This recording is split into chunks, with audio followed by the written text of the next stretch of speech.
Get ready for the spin, everyone. This is Joe Biden's moment to tell you a bunch of things that really aren't true, including what a great job he's doing. We know better. He's doing a lousy job. His first 100 days have set this country on a path from which there may be no return. Hello, everyone. I'm Trish Regan. Welcome to the Trish Regan Show. And you know what? It's not working.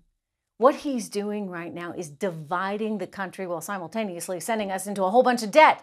I mean, think about the division that he's creating. I mean, this is a man who during jury deliberations in the George Floyd murder trial was actually speaking out, telling us exactly what he wanted to see happen. Here we go. No matter what that verdict is, I'm praying the verdict is the right verdict, which is, I think it's overwhelming in my view. All right. So he made that very clear. In fact, you might actually see them try and push for a mistrial upon appeal, thanks to Joe Biden, the President of the United States, comments that were going on during jury deliberations, along with, of course, Maxine Waters. Really no excuse for any of it. But we have seen increasingly more and more division. In fact, after that verdict came out, remember what President Biden and Vice President Kamala Harris did? They got on television and talked about none other than, of course, systemic racism. And this takes acknowledging and confronting head on systemic racism and the racial disparities that exist in policing and in our criminal justice system more broadly.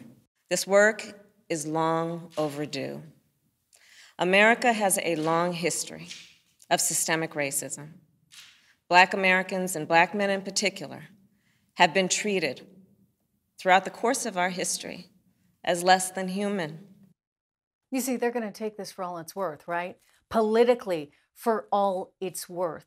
If they keep pushing this narrative of victimhood and division and systemic racism, well, maybe they'll get through all their spending, right? Being able to take from a group of people that are out earning a living and try and redistribute it through government programs. This is what they're now pitching with the $1.8 trillion stimulus that they want, in addition, of course, to the $1.9 trillion that we already got.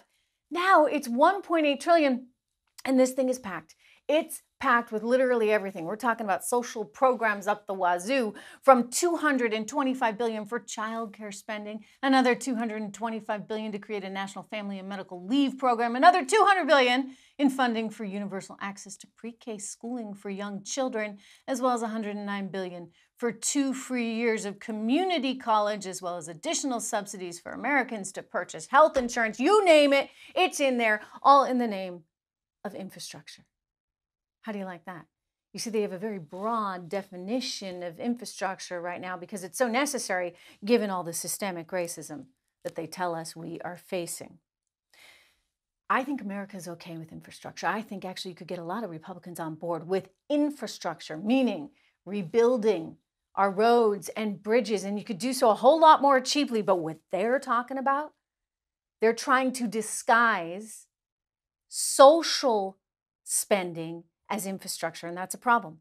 Meanwhile, his other big thing, of course, is immigration. On day one, he told us he wanted a path towards citizenship for the 11 million people that are here already illegally. And so what happened immediately? Well, suddenly the borders were flooded. The borders were flooded in part because of the message that Joe Biden was constantly sending, including this.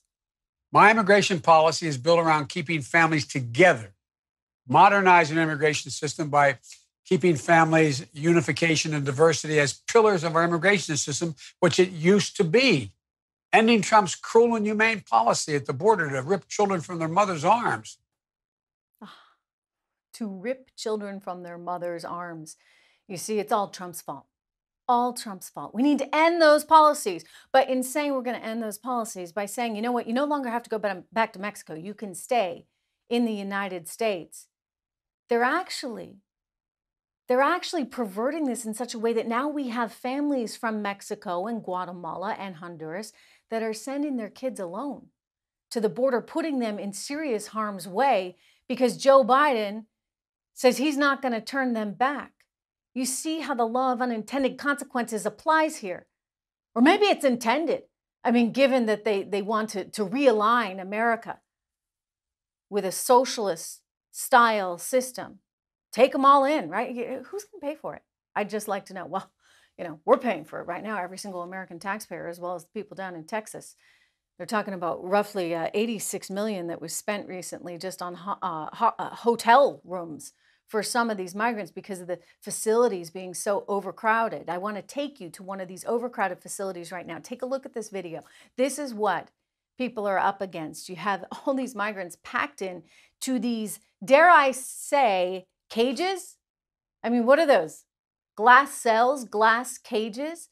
172,000 migrants showing up on the border and being apprehended in the last month alone. You have 20,000 plus children now that are in federal custody. This is not a sustainable path. We haven't even gotten last month's numbers, which I'm sure are even higher. And yet he's got Kamala Harris in charge of the border, a woman who won't even give a press conference on this 35 days. I guess we're going on 36. A woman who won't even go to the border, a woman who just thinks it's okay to do a Zoom call to talk about big policy stuff with Guatemala.